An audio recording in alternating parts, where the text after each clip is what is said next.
അമ്പലപ്പുഴ മണ്ഡലത്തിലെ വിവിധയിടങ്ങളിലുണ്ടായ കുടിവെള്ള പ്രശ്നത്തിന് പരിഹാരം കാണാൻ HSLAM MLA ജനപ്രതിനിധികളുടെയും ഉദ്യോഗസ്ഥരുടെയും യോഗം വിളിച്ചു ചേർത്തു.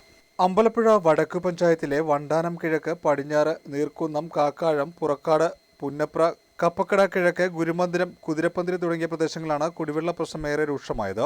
ദേശീയപാത നിർമ്മാണത്തിന്റെ ഭാഗമായി വിവിധയിടങ്ങളിൽ പൈപ്പ് ലൈനുകൾ പൊട്ടിയതും കരുമാടി പ്ലാന്റിലേക്ക് വെള്ളം പമ്പ് ചെയ്തെത്തിക്കുന്ന പത്തനംതിട്ട ജില്ലയിലെ കടപ്രയിലുണ്ടായ KSEBയുടെ പ്രധാന നിർമ്മാണ പ്രവൃത്തികളുടെയും ഭാഗമായാണ് കുടിവെള്ള വിതരണം തടസ്സപ്പെടാൻ കാരണമായത്. ഇതിൽ കടപ്രയിലെ KSEBയുടെ പ്രവൃത്തികൾ ഇടപെട്ട് വേഗത്തിലാക്കി. ഹൈവേ നിർമ്മാണത്തെ തുടർന്ന് പൈപ്പ് ലൈനുകൾ പൊട്ടിയ 11 സ്ഥലങ്ങളിൽ 2 ദിവസത്തിനുള്ളിൽ അറ്റകുറ്റപ്പണി പൂർത്തിയാക്കാൻ ഹൈവേയുടെ കരാർ കമ്പനി അധികൃതർക്ക് നിർദ്ദേശം നൽകി.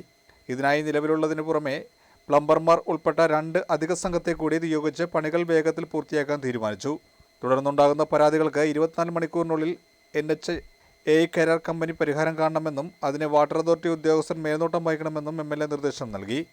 പുന്നപ്ര വടക്ക് പഞ്ചായത്തിലെ വാട്ടർ വർക്സിലും പുറക്കാട് വാട്ടർ ടാങ്ക് നിർമ്മാണ സ്ഥലത്തും പുതിയ കുഴൽക്കിണറുകൾ നിർമ്മിക്കാൻ തീരുമാനിച്ചു. ഇതിന് MLA ഫണ്ടിൽ നിന്ന് പണം അനുവദിക്കും. ഇവിടേക്ക് ആവശ്യമായ മോട്ടോറുകൾ പഞ്ചായത്തുകൾ ലഭ്യമാക്കണമെന്നും യോഗത്തിൽ തീരുമാനിച്ചു. വെള്ളം കിട്ടി നമ്മളെല്ലാം പറഞ്ഞു ഹൈവേയുടെ ക്രോസിംഗ് നെല്ലാടം ക്രോസിംഗ് അല്ലെങ്കിൽ വേണം. ഇത് ആദ്യം തീരുമാനിച്ചതല്ലേ? അത് നമ്മുടെ ഒഫീഷ്യലായിട്ട് തീരുമാനിച്ചത് എവിടെയെല്ലാം ഹൈവേ ക്രോസ് ചെയ്ത് വെള്ളം ഒഴുക്കുണ്ടോ ഓടയുണ്ടോ അതുപോലെ നിർമ്മിച്ചാണ് പുതിയ ഹൈവേ ഉണ്ടാക്കേണ്ടത്. അത് മഴക്കാലത്ത് മുമ്പ് ഉണ്ടാകണമെന്നുള്ള ധാരണ നിങ്ങൾക്ക് ഉണ്ടാവേണ്ടതായിരുന്നില്ലേ?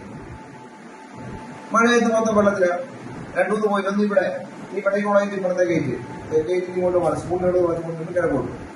അത് ആദ്യം മൂടിയിട്ട് ഞാനത് നിങ്ങളെ കൊണ്ട് മാന്തിച്ചാണ്. നിങ്ങൾ മാന്തിയിട്ട് ഇട്ടതാണ്. അത് ആദ്യമേ കരികാക്കി പണിതിരുന്നെങ്കിൽ പ്രശ്നമുണ്ട്.